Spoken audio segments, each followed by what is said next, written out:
ஆக தொழில் சார்ந்தும் ஒரு நல்ல நகர்வு உண்டு அப்படிங்கிறத புரிஞ்சுக்கணும்.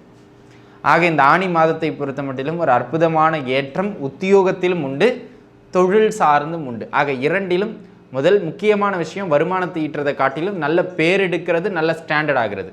ஒரு சிலருக்கு வேலை வாய்ப்புகள் நன்றாக உறுதி செய்யப்படும். டெம்பரவரியாக இருந்தது பெர்மனண்ட்டாக உறுதி செய்யப்படும்.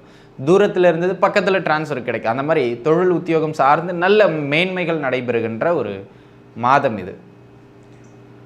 அதனை அடுத்த அமைப்பாக தொழில் சுய தொழில் செய்து கொண்டிருக்கின்றவர்களுக்கும் நல்ல வருமான ரீதியான நகர்வினை பெற்றுக் கொடுக்கும். அப்படிங்கிறதுல எந்த விதமான மாற்று கருத்தும் கிடையாது. சரிங்களா?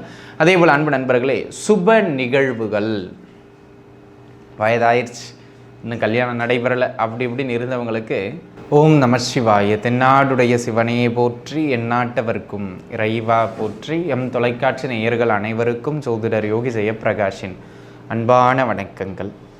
அன்பு நேயர்களே, இந்த பதிவில் நாம் எதை பற்றி பார்க்க இருக்கின்றோம் என்றால், கன்னி ராசி நேயர்களுக்கான பலாபலன்கள் ஆணி மாதம்னு சொல்லக்கூடிய தமிழ் மாதத்தை பொறுத்த மட்டிலும் எப்படி அமைகின்றது, இதான் நம்ம இந்த பதிவில் பார்க்க போகிறோம். அன்பு நண்பர்களே, இந்த மாதம் எப்போவுமே ஆணி மாதம் அப்படிங்கிறது சூரியன் மிதுன ராசிக்குள்ளாக பிரவேசம் செய்து நிறைவு பெறுகின்ற அந்த 32 நாட்களை குறிக்கும். அந்த விதத்தில் மிதுன ராசியில் சூரியன் செல்கின்ற இந்த 32 நாட்களும் உங்களுக்கு கன்னிராசி நேயர்களுக்கு என்ன மாதிரியான நற்பலன்கள் உண்டு, எங்கெல்லாம் அனுகூலமான பலன்களை பெறப்போகின்றீர்கள் அப்படிங்கிறதும், எங்கெல்லாம் கொஞ்சம் நிதானித்து கவனமாக இருந்து கொள்ள வேண்டும் அப்படிங்கிறத தான் நம்ம இப்போ பார்க்க போகிறோம். சரிங்களா? அந்த விதத்தில் எனது அருமை நண்பர்களே, கன்னிராசிக்காரங்க அப்படின்னாலே கொஞ்சம் ஜாலியான ஆட்கள். கன்னிராசிக்காரங்கனாலே எதுலேயும் கொஞ்சம் இயல்பாக இருக்கக்கூடியவர்கள். கன்னிராசிக்காரங்கனாலே கொஞ்சம் கலகலப்பான மற்றும் காதல் உணர்வு மிக்கவர்கள் அப்படிங்கிறது உங்களுக்கு தெரியும்.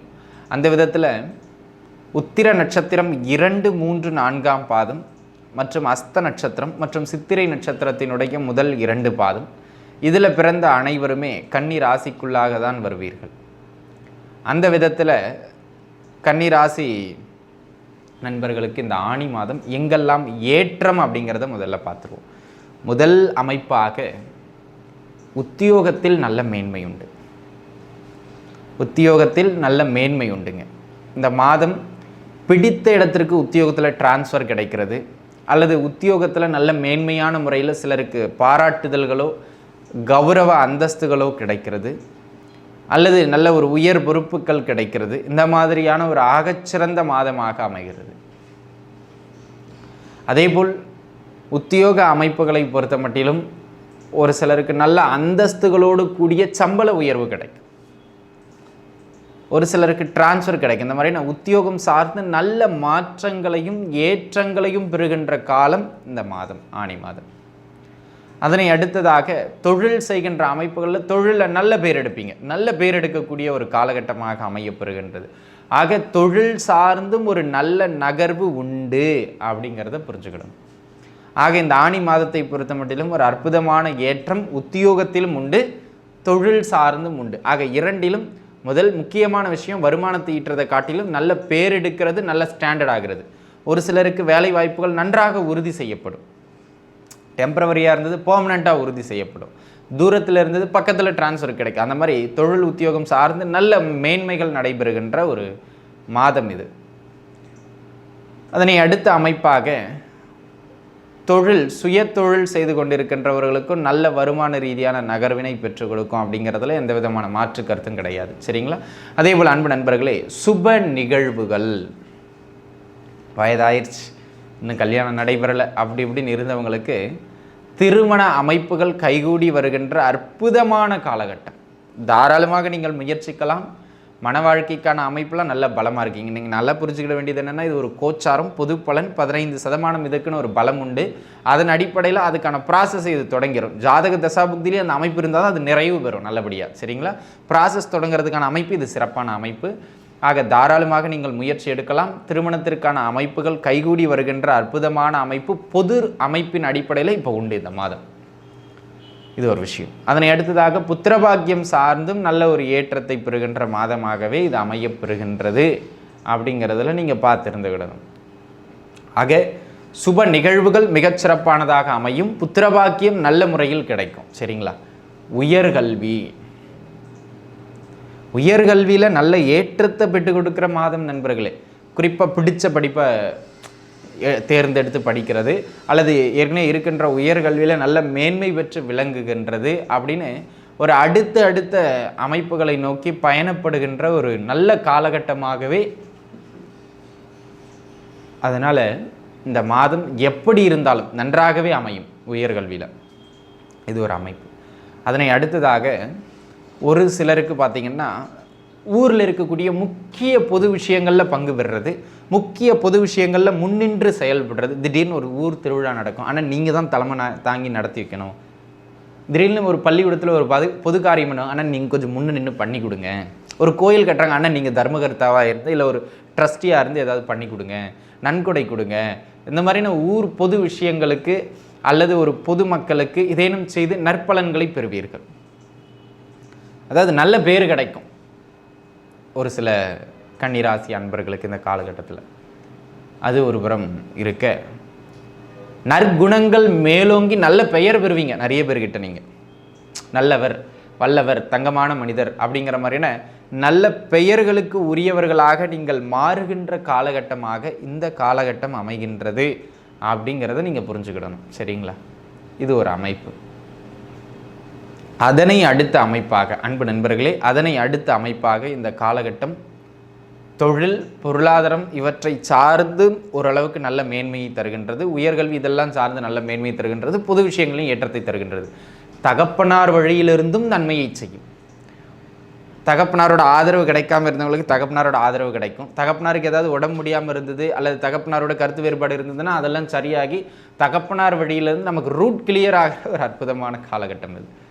அப்போ நீங்கள் இது சார்ந்தெல்லாம் நல்ல மேன்மை பெறுவதற்கான அமைப்பு இந்த காலகட்டத்தில் உண்டு அப்படிங்கிறத நீங்கள் புரிஞ்சுக்கணும். சரிங்களா? இது ஒரு நல்ல அமைப்பு. அதனை அடுத்ததாக வேற எங்கு நல்ல மேன்மை அப்படின்னு கேட்டுக்கிட்டிங்கன்னா அன்பு நண்பர்களே, மதிப்பு மரியாதை அந்தஸ்து ஒரு பக்கம் உயர்வது ஒரு புறம் இருக்க, இந்த காலகட்டம் உடல் நிலையில் யாரெல்லாம் கடுமையாக தொந்தரவுகளை அனுபவித்து வந்தீர்களோ கன்னிராசிக்காரங்க, குறிப்பாக வயதானவங்க, அந்த ஹெல்த் தொந்தரவுகள்லாம் ஓரளவுக்கு மடமடன் குறைந்து ஆரோக்கியம் சற்று மேம்படுகின்ற ஒரு அதி உன்னத காலகட்டமாக அமைகின்றது. ஆக உடல்நிலை தொந்தரவுகள் குறையும், ஆரோக்கியம் மேம்படும்.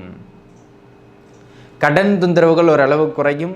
கடன் தொந்தரவு இல்லாத ஒரு நிலையை நோக்கி நீங்கள் நகர்த்தப்படுவீர்கள் அப்படிங்கிறது ஒரு அற்புதமான அமைப்பு. நீண்ட நாட்களாக மனை மாற்றம் செய்யணும், வீடு மாற்றம் செய்யணும், இந்த வீடு பிடிக்கல, கொஞ்சம் வசதியாக அடுத்த வீட்டுக்கு நகரணும் அப்படின்னு யாரெல்லாம் முயற்சிச்சுக்கிட்டு இருந்தீங்களோ அவர்களுக்கெல்லாம் அந்த வீடு மாற்றம், இருப்பிட மாற்றம் கிடைக்கக்கூடிய நல்ல காலகட்டம். அதில் கொஞ்சம் பார்த்துருந்துக்கிட வேண்டியது அவசியம். அதில் ஒரு நல்ல ஏற்றமும் கிடைக்கும். அதனை அடுத்ததாக எதிர்பார்த்த இடங்களிலிருந்து உதவிகள் கிடைக்கும். அது பண உதவியாக இருக்கலாம், மாரல் சப்போர்ட்டாக இருக்கலாம். ஏதோ ஒரு உதவியை யார்கிட்டையாவது இருந்து நீங்கள் கேட்டிருந்திருப்பீங்க. அவர்களுக்கு அந்த இடங்கள்லிருந்து உதவிகள் கிடைக்கக்கூடியது மாதிரியான ஒரு காலகட்டமாக இந்த காலகட்டம் அமைகின்றது அப்படிங்கிறத நீங்கள் புரிஞ்சுக்கிடணும். சரிங்களா? அந்த விதத்தில் இது ஏற்றம் மிகுந்த மாதம். இது ஒரு பக்கம். அதனை அடுத்ததாக அன்பு நண்பர்களே, இந்த கன்னிராசி நேயர்களை பொறுத்த மட்டிலும் வேறெங்கு சிறப்பான அமைப்புகள் அப்படின்னு கேட்டிங்கன்னா, உங்கள் குழந்தைகளால் வளர்ச்சி உண்டு. புத்திரபாக்கியம் சார்ந்து நல்ல மேன்மை பெறுகின்ற காலகட்டம். ஆகையினால் உங்கள் பிள்ளைகளின் வளர்ச்சியை கண்டு நல்ல மேன்மைகளை பெறுவீர்கள் அப்படிங்கிறதுல எந்த விதமான மாற்று கருத்தும் கிடையாது. காதல் கூட இந்த காலகட்டத்தில் வெற்றி பெறுகின்ற ஒரு அமைப்புகளில் உண்டு. ஆக அன்பு நண்பர்களே, இதெல்லாம் நன்மைகள், நன்மையான அமைப்புகளாக உங்களுக்கு பெரும்பான்மையானதாக அமைகின்றது. சரிங்க, எங்கெல்லாங்க ஐயா கவனமாக இருக்கணும், எதுலெல்லாங்க ஐயா நிதானிச்சிருக்கணும் அப்படின்னு கேட்டுக்கிட்டிங்கன்னா ஒரு 2-3 இடம் தாங்க. முதல் விஷயம், கல்யாணம் நல்லபடியாக முடியும், ஆனால் அந்த கல்யாணத்துக்காக பொண்ணு பார்க்குறா அல்லது மாப்பிள்ளை பார்க்குற ப்ராசஸில் நிறைய இடையில சின்ன சின்ன சிக்கல்கள், தடைகள் ஏற்பட்டுக்கிட்டு தான் இருக்கும். அதை நீங்கள் பெரிதுபடுத்திக்காமல் அதை கடுமையாக முயற்சித்து அடுத்த கட்டத்தை நோக்கி நகர்ந்துடணும். ஒரு விஷயம். இரண்டாவது, இந்த காலகட்டத்தை பொறுத்த மட்டிலும் உங்கள் வாழ்க்கை துணையின் உடல்நிலையில் கொஞ்சம் கவனமாக இருக்கணும். சரிங்களா? வாழ்க்கை துணையுடைய ஹெல்த்தில் சின்ன சின்னதான தொந்தரவுகளை ஏற்படுத்தக்கூடியது மாதிரியான ஒரு அமைப்பு, தொந்தரவுகளை ஏற்படுத்தக்கூடியது மாதிரியான ஒரு காலகட்டம் இதில் உண்டு. அப்போ அதில் நீங்கள் புரிஞ்சு செயல்பட்டுக்கிட வேண்டியது அவசியமானது அப்படிங்கிறத நீங்கள் உணர்ந்துக்கிடணும். சரிங்களா? இது ஒரு அமைப்பு. அதனை அடுத்ததான் கல்யாணம் முடிஞ்சவங்களுக்கு கல்யாண வாழ்க்கையில் கொஞ்சம் கருத்து வேறுபாடுகள் ரொம்ப அதிகரிக்கக்கூடியது மாதிரியான ஒரு அமைப்பு. ஆக அன்பு நண்பர்களே, மேரேஜ் லைஃப்பில் என்ன இஷ்யூஸ் இருந்தாலும் கொஞ்சம் அதில் விட்டு கொடுத்து அனுசரித்து போய்க்கிறது உங்களுக்கு அவசியம் அப்படிங்கிறதுல ரொம்ப கவனமாக இருந்துக்கிடணும். சரிங்களா? இது ரொம்ப அவசியமான ஒரு அமைப்பு, அதை புரிஞ்சிருந்துங்க. ஆக மேரேஜ் லைஃப்லையும் வாழ்க்கை துறையினுடைய ஆரோக்கிய அமைப்புகளிலும் ரொம்பவே நிதானித்து கவனமாக இருக்க வேண்டிய காலகட்டம் இந்த காலகட்டம். ஏதாவது சண்டை சச்சரவு வருது, எடுத்தோம் கவிழ்த்தோம் வாழ்க்கை துணைக்கிட்ட பேசிட்டிங்கன்னா அது மன வாழ்க்கையில் பிரச்சனையையோ அல்லது பிரிவினையோ ஏற்படுத்தும் வாய்ப்பின் அதிகம். உங்கள் வாயை பிடுங்குற மாதிரி அவங்களும் பேசுவாங்க வாழ்க்கை துணையும். இருந்தாலும் நீங்கள் சிவசிவன் அமைதி காத்து சென்றுறது நல்லது. அதனால் அது ஒன்று பார்த்துக்கிடுங்க. முழுக்க முழுக்க அங்கே சுற்றி இங்கே சுற்றி பர்சனல் லைஃப்பில் மனைவியுடனான வாழ்க்கையில் நிதானிச்சிருங்க. இதான் நான் சுற்றி சொல்ல வரேன். சரிங்களா? ஆக இதில் இருந்துக்கிட்டிங்கனாலே போதுமானது. அன்பு நண்பர்களே, உங்களுக்கு பரிகாரம்னு கேள்வி கேட்டிங்கன்னா வாழ்க்கை துணைக்கிட்ட விட்டு கொடுத்து போகிறது நல்லது. நரசிம்ம பெருமானை வியாழக்கிழமைகளில் வழிபாடு செய்கிறது அதற்கு கூடுதல் பலத்தை பெற்றுக் கொடுக்கும். நன்றாகவே இருப்பீர்கள். வாழ்க வளமுடன். நன்றி.